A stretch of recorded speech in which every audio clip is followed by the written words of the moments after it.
Yep, we're coming into the home game. Excited about Arkansas coming to play at our place. Got a lot of respect for Sam and his staff. They've done a tremendous job creating a new culture and energy there at Arkansas, and would expect nothing less for him. Very thankful for what he did with our organization before he left, and just exciting atmosphere. I can't wait to see the atmosphere created Saturday with our fan base and with an early kick. It should be very interesting. So I'm excited to see our guys get ready to go play in another big one.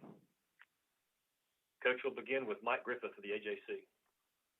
Coach, Arkansas has obviously had a lot of success throwing the ball deep. What makes them so effective on the deep ball? Well, they run the ball well.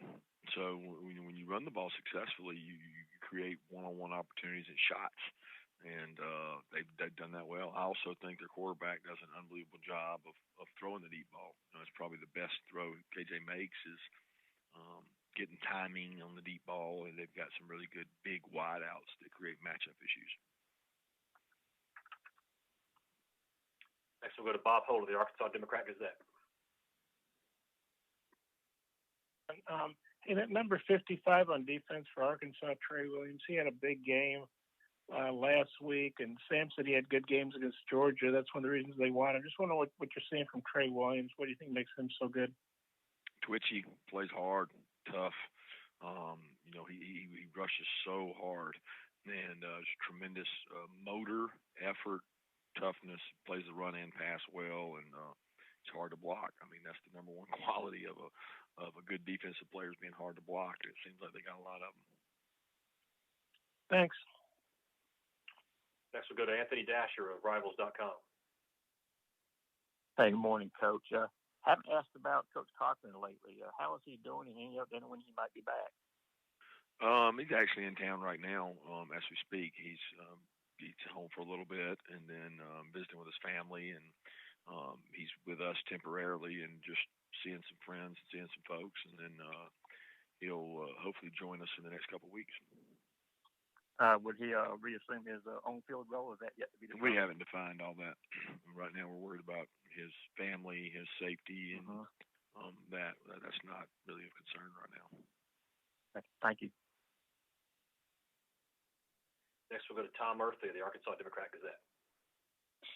Hey, Kirby, if there's a brief way to describe how you take over a team that lost 19 SEC games in a row and 14 games into this, they're top 10, how would you think Sam has done this? There's no brief way to describe it. I mean, it's culture. It's creating the right atmosphere. It's getting key players at key positions. So, with the portal and the transfer situation and recruiting the way it is, you can turn over a little quicker than maybe having to build it from the ground up. And Felipe helped last year. He had a quarterback that had SEC experience, and then he was able to play KJ and got experience. And a lot of our league is based on quarterback play and how you grow those guys, and they've done a really good job of doing that. He's also got two really good coordinators, and that's part of being a good head coach is having two guys with good experience at what they do. Yeah, and I wanted to follow up the concepts that Kendall Briles does offensively. What makes that difficult?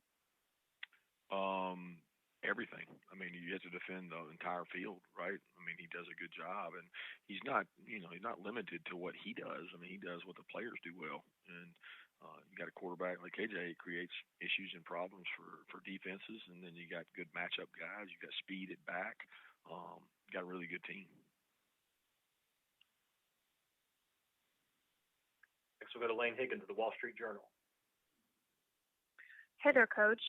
Given that you worked with Sam for a few years at Georgia, I wanted to know, he has this reputation for being a really great recruiter, and I don't know if you've heard his pitch as much as some of the players have, but what about him makes him so convincing and just so effective on the recruiting trail? He cares. I mean, you know what genuine caring is, and people know. People recognize when a person's real in themselves and not a salesman, and he's genuine. He cares, and it matters to him, and relational, and he does a tremendous job of that.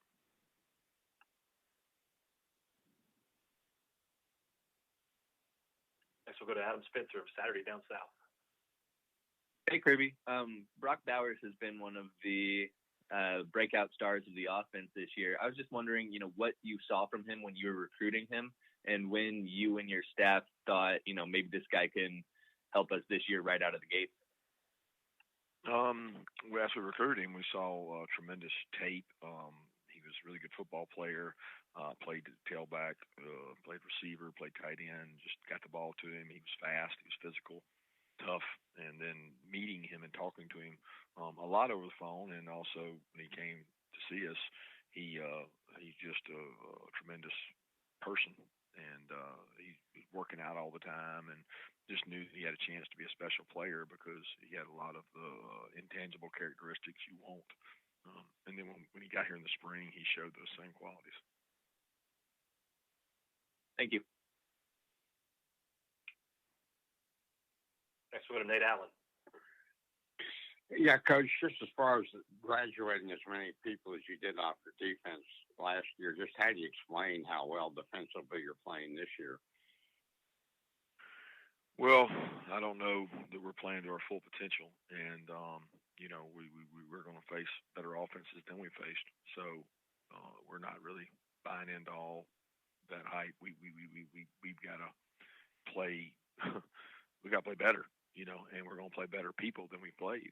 So I think that verdict's still out, and these guys will either answer the bell or they won't, because we're going to play against a really good team, really good offense Saturday. Thank you. Coach, we'll take one more. We'll go Jake Rowe of 24/7 Sports.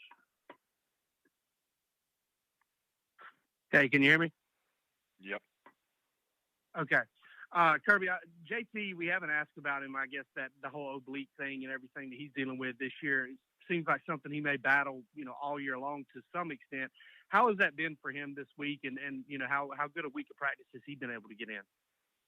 Well, it's actually his oblique is fine. He's been having a little bit of a lat issue that bothered him some last week, and it's bothered him some this week. But he's done a good job. He's sharp, watches all his tape, gets his reps, and does a good job. So we're hoping that he can stay that way.